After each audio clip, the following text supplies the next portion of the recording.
कर्णप्रयाग क्षेत्र में पहाड़ के छात्रों को प्रतियोगी परीक्षाओं की तैयारियों के संबंध में मास्टर वर्ग देहरादून के द्वारा इंडियन एकेडमी कर्णप्रयाग में एक कार्यशाला का आयोजन किया गया, जिसका मुख्य उद्देश्य पहाड़ के छात्रों को 12वीं के बाद प्रतियोगी परीक्षाओं आईआईटी, नीट, एनईई, एनडीए की तैयारी अपने ही गृह क्षेत्र कराई जाए। इस मौके पर इंडियन एकेडमी कर्णप्रयाग के संस्थापक मुनेंद्र खंडूरी ने छात्रों व अभिभावकों को संबोधित करते हुए बताया कि उनका प्रयास पहाड़ के बच्चों को पहाड़ में ही एक अच्छी शिक्षा देकर काबिल बनाना है, जिससे उन छात्रों को बड़े शहरों में ना जाना पड़े। मास्टर क्लासेस के चेयरमैन मुकेश लाल ने अवगत कराया कि मास्टर क्लासेस के सहायक विहार से सुपर 30 आनंद कुमार की दृष्टि अब पहाड़ के बच्चों को काबिल बनाने की, जिसके चलते उनकी टीम इस दिशा में कार्य कर रही है। आगे मास्टर क्लासेस से सूरज वर्मा ने बताया कि सुपर 30 पहाड़ में बनाने की दिशा में वे कार्य कर रही हैं। साथ ही मास्टर क्लासेस से ध्रुविता ने अवगत कराया कि पहाड़ के छात्र अपनी जड़ों से ना कटे, यहीं रहकर वे अपनी तैयारी कर सकते हैं। इस मौके पर इंडियन एकेडमी की प्रधानाचार्य गीता खंडूरी व शिक्षिका श्रुति बलूनी दीक्षा ने छात्रों तथा अभिभावकों से वाद विवाद कर बच्चों को गुणवत्तापरक शिक्षा देने की बात भी कही। साथ ही समाज सेवी भुवन नौटियाल ने सफल आयोजन की शुभकामनाएं प्रेषित की। पूर्व नगर पालिका अध्यक्ष कर्णप्रयाग सुभाष गैरोला ने इस क्षेत्र के विकास में एक अहम कदम बताया। क्या नाम है मैम आपका? मेरा नाम ध्रुविता है। अच्छा। और मैं द मास्टर्स क्लास इंस्टीट्यूट की एडमिन ऑफिस से हूँ जी, तो पहले आप बताइए आपको पहाड़ कैसा लगा? देखिए सर, पहाड़ ऐसा नहीं है कि मेरा पहली बार है यहाँ पे। मैं खुद एक पहाड़ी हूँ एंड पहाड़ आके हमें बहुत अच्छा लगता है। बचपन से सिखाया गया है कि कहीं भी रहो लेकिन अपने पहाड़ ज़रूर रहो, क्योंकि अच्छा, आगे कब से आप मास्टर क्लासेस से जुड़ी और इस क्षेत्र में कार्य कर रही हैं? सर देखिए, हम बेसिकली मास्टर्स क्लास को भी खुले हुए 1.5 साल हुआ है और उसके चलते हमने काफ़ी चीज़ें जो है बहुत सारा एक्सेल किए हैं। काफ़ी चीज़ों में हमने काफ़ी चीज़ें अचीव भी की हैं और अभी और चीज़ें अचीव करने की हम कोशिश भी कर रहे हैं। तो आज जो इंडियन एकेडमी में आपका जो ये विजिट था, यहाँ पे जो गेस्ट लेक्चर आप लोगों के यहाँ पे हुए, तो किस तरीके से आपको यहाँ से पहाड़ के बच्चों का जो मोटिवेशन और उनका सहयोग मिल रहा है? देखिए, पहाड़ के बच्चों के लिए हमेशा से कुछ ना कुछ करना ही चाहिए एंड हमें लगता है कि हम खुद एक पहाड़ी हैं और जिस तरह के हमारे चेयरमैन सर का एक विजन है पहाड़ के बच्चों को लेके कि पलायन ना करते हुए अपने ही पहाड़ में कुछ ऐसा किया जाए कि बच्चे यहीं रह के यहीं का डेवलपमेंट सोचें। तो आज का हमारा जो सेशन था बहुत अच्छा था। बच्चे बहुत ज़्यादा पेशेंट हैं, बहुत अच्छे से सुना, उन्होंने एक चीज़ समझी।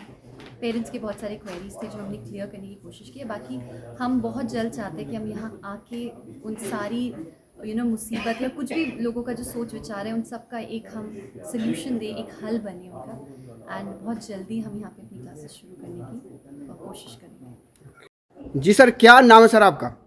मेरा नाम सूरज वर्मा है जी। और आनंद कुमार के साथ ही मैं काम करता रहा हूँ। जी सर, जो सुपर 30 है सर, जो बिहार में एक एजुकेशन के लिए और जो पद्मश्री भी रहे आनंद कुमार, तो हमारे पहाड़ के बच्चों को आप किस तरीके से सुपर 30 तक ले जाएंगे और क्या आपका प्रयास रहेगा?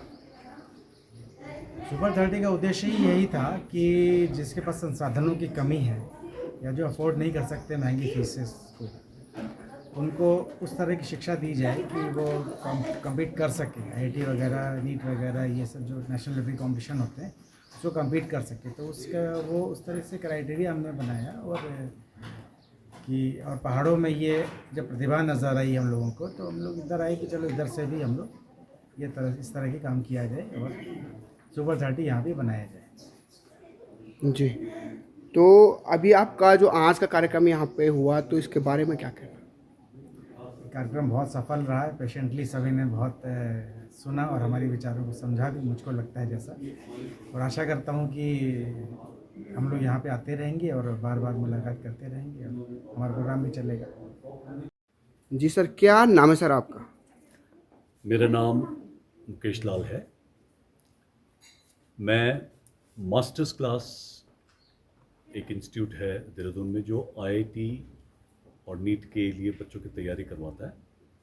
मैं उसका संस्थापक और चेयरमैन हूँ और हमारे साथ जिनका सानिध्य हमको प्राप्त है वो आनंद कुमार सुपर 30 वाले बिहार वाले जो आनंद जी हैं वो हमारे साथ हैं। जी सर, तो आप बताइए सर, अभी पहाड़ों में जो आप एजुकेशन को लेकर काम कर रहे हैं, तो किन किन वर्गों के लिए आप यहाँ पे जो हमारे जो छात्र हैं, जो यहाँ के भविष्य ननिहाल हैं, और आज के कार्यक्रम के बारे में आपका क्या कहना?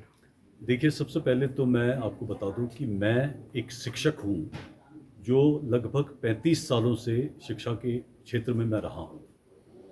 मैंने मसूरी देहरादून के बड़े बड़े स्कूलों में अध्ययन किया, अपना अध्यापक रहा हूँ। मैं प्रिंसिपल रहा हूँ, एजुकेशनल कंसल्टेंट भी रहा हूँ। और देखिए, मैंने समय रहते अधिकतर विदेशी बच्चों को पढ़ाया है, क्योंकि आप जानते हैं कि मसूरी देहरादून में जो इंटरनेशनल लेवल के स्कूल्स हैं उनमें मैंने पढ़ाया है, और विदेशी बच्चों को हमने ज़्यादातर पढ़ाया है।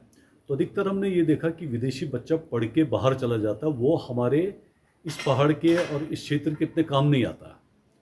लिहाजा वहाँ से प्रेरणा लेके मैंने अपना एक मिशन बनाया कि अगर हो सके तो मैं अपने पहाड़ के बच्चों के लिए कुछ अलग से करना चाहूँगा, जिससे कि हमारा पहाड़ का बच्चा वो हमारे लिए एक असेट के रूप में हमारे पास रहे। और हमारे साथ जो इंडियन एकेडमी कर्णप्रयाग के जो डायरेक्टर हैं खंडूरी जी बने। जी सर, आप बताएं सर कि कितना समय अभी तक इस विद्यालय को यहाँ पे ओपनिंग का हुआ है, कैसा यहाँ का रिजल्ट रहा है, और क्षेत्र के उन्नयन में यहाँ के नौजवानों के विकास में किस तरह से यहाँ आपका विद्यालय सहायक हो रहा है। सर्वप्रथम तो आपको ने जो मुझे पूछा कि किस तरह से हम यहाँ के विद्यालय के बच्चे आपके उन्नयन में या यहाँ के समाज में या क्षेत्र में कार्य करेंगे। अभी तो बच्चों का देखो, हमारा फर्स्ट सेशन है क्लास 12 का।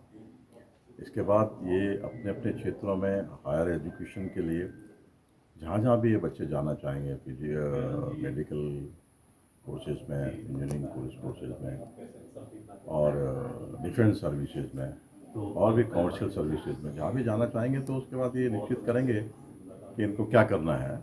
हम लोग इनको क्लास 12 तक की एक मजबूत जो एक आधार है उसके ऊपर काम कर रहे हैं।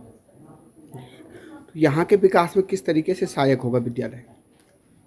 इसमें तो विकास में तो सहायक होना ही है, क्योंकि इस तरह की जो हम लोगों की यहाँ पे जिस सोच के साथ मैं और मेरा स्टाफ और जो प्रिंसिपल यहाँ पे काम कर रहे हैं एक संकल्प के साथ में, तो उसमें विकास को कोई रोकने की कोशिश ही नहीं कर सकता, संभव ही नहीं। तो आज का जो कार्यक्रम यहाँ पे जो आयोजित किया गया था एक वर्कशॉप को लेकर, इसके बारे में आपका क्या कहना। वर्कशॉप हम लोगों ने इसीलिए किया है कि भाई एकेडमिक करने के बाद बच्चों को थोड़ा सा एक जो कॉम्पिटिटिव लेवल की जो तैयारी करनी होती है, या कॉम्पिटिटिव लेवल के जो क्वेश्चंस होते हैं या एग्ज़ाम होते हैं, उसमें क्या कि एक थोड़ा सा इनको गाइडलाइन चाहिए होती है। वो स्कूल के एकेडमिक सेशन में दिया जाना संभव नहीं होता है, क्योंकि सिलेबस इतना ज़्यादा होता है कि उसको कंप्लीट करना, और फिर फरवरी मुश्किल से 8 या 9 महीने बच्चों को पढ़ाई करना होता है, और फरवरी से एग्ज़ाम स्टार्ट हो जाते हैं, तो वो संभव नहीं है। तो इसके लिए क्या है कि जो एक्सपर्ट्स होते हैं हर फील्ड से, उनकी सहायता ली जाती है, और वो लोग अपने अपने फील्ड के माहिर होने के नाते उनको टिप्स देते हैं ताकि वो अपने एग्ज़ाम को क्वालिफाई कर सकें, मेरिट में आ सकते हैं।